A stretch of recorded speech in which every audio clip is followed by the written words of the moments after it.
Australia, a land of limitless beauty and diverse nature, and home to some of the most fascinating animals on Earth: the kangaroo, the koala bear, and the emu. But Australia is also home to one of the most fascinating and misunderstood canines on the planet, the wild Australian dog known as the dingo. There are certain parts of Australia where dingoes are considered pests, and they're hunted quite enthusiastically. The dingo was a happy camper for 5,000 years as Australia's largest four-legged predator. That is, until the English arrived with boatloads of sheep. Well, the sheep arrived, it was like, a Thanksgiving for the dingo. With this docile source of food, the dingo population boiled over, as did the temper of sheep ranchers. The dingo quickly became an outcast. To keep dingoes away from the sheep, the world's longest fence, more than 3,000 miles long, was built in Southeast Australia.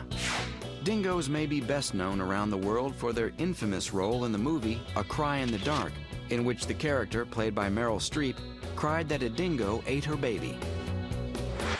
While dingoes have a hearty appetite for kangaroos, rabbits, and sheep, there have only been 3 reports of them attacking humans in the last 200 years in Australia. Compare that to 14,000 attacks by domestic dogs in 1 year alone.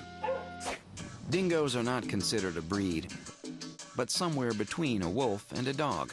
The dingo was probably man's first attempt to domesticate the wolf. But the dingo stayed a wild dog, remaining on its own. In many places in Australia, it's illegal to keep them as a pet.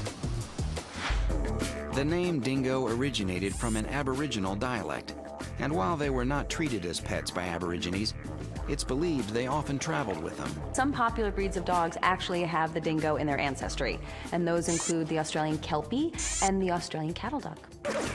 The dingo's color and thickness of its coat adapt to the region of Australia it lives in. Dingoes can rotate their heads almost 360 degrees. They are so flexible, their paws can rotate like a human's wrist, enabling them to climb trees and even open doors. Dingoes have permanently erect ears, and their senses are incredible. They can hear the heartbeat of a rabbit hiding under a log or a rock. Dingoes don't bark, they howl, and have an intricate, discernible communication system.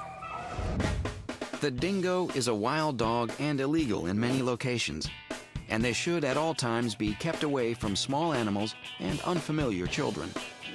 In captivity, dingoes can live as long as 20 years, but in the wild, only 25% of a litter will make it to their first birthday. And the wild dingo's #1 predator is man. In the wild, dingoes shed naturally in the summer. Dingoes are extremely intelligent and can learn up to 25 commands in their first 16 weeks. But soon after, they become very independent, and any training will be done on their terms. Dingo pups form early bonds both to their territory and their pack. Their pack could be a family, including small children and other domesticated animals. But the experts all agree that you should think long and hard before ever attempting to make a dingo a pet, and check local laws to see if it's legal. So to recap, in the wild, dingoes live in open spaces. To keep them as a pet, you need a lot of fenced-in acreage. They are naturally very healthy animals. In captivity, the dingo may require some light brushing. They are very smart but fiercely independent.